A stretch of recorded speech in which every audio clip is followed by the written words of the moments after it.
আগামীকালের নির্বাচন বর্জনের আহ্বান জানিয়ে বিএনপির সিনিয়র যুগ্ম মহাসচিব অ্যাডভোকেট রুহুল কবির রিজভী বলেছেন, অবৈধভাবে জনগণের সম্পদ লুটপাট করতেই বারবার ডামি ও প্রহসনে নির্বাচন করতে যাচ্ছে সরকার। উপজেলা নির্বাচন বর্জনে জাতীয়তাবাদী মহিলা দলের উদ্যোগে সকালে রাজধানীর বনানীতে জনসাধারণের মাঝে লিফলেট বিতরণ করেন বিএনপির সিনিয়র যুগ্ম মহাসচিব রুহুল কবির রিজভী। এ সময় তিনি বলেন, গণমাধ্যমের খবর বেরিয়েছে জনগণের সম্পদ লুটপাট ও দুর্নীতি করে ক্ষমতাসীন দলের প্রার্থীদের অবৈধ সম্পদ পাহাড় করার কথা। একজন উপজেলা চেয়ারম্যান শত বিঘা সম্পদের মালিক, তাদের আয় বেড়েছে 1800% পর্যন্ত। তিনি বলেন, এসব ডামি প্রতারণার নির্বাচনের সাথে জনগণ নেই। আওয়ামী লীগ নেতাদের কথায় জনগণ সাড়া দিচ্ছেন না। আগামীকাল যেসব উপজেলায় জালিয়াতি নির্বাচন অনুষ্ঠিত হবে, জনগণ সেই নির্বাচনে যাবে না।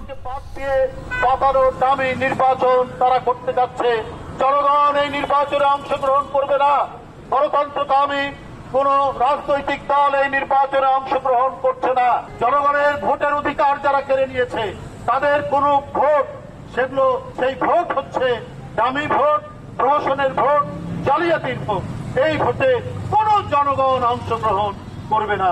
আমরা আগামীকাল থেকে যে চার দফা উপজেলা নির্বাচন হচ্ছে, সেই নির্বাচন বাতিলের জন্য সারা বাংলাদেশে আপনাদের যারা আত্মীয় স্বজন ভাই বোন রয়েছে সবাইকে বলবেন, কেউ যেন ভোট কেন্দ্রে না যায়, এই দাবি সরকারকে যেন কেউ সমর্থন না করে।